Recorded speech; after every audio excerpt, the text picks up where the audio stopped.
ജപമാനാനന്ദുകളിൽ പകുതികളാക്കി ആഴ്ന്ന മുകിലുകളിൽ സ്നേഹക്കണി വിടരാൻ ഞാൻ ദിക്റുകളിൽ രാജകിയായി.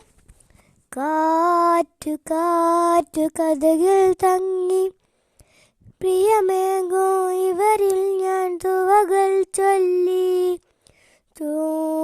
ചോർന്നു പൊടികൾ മങ്ങി കഴിയൂല കബറിൽ ഞാൻ വിട പോകാതെ.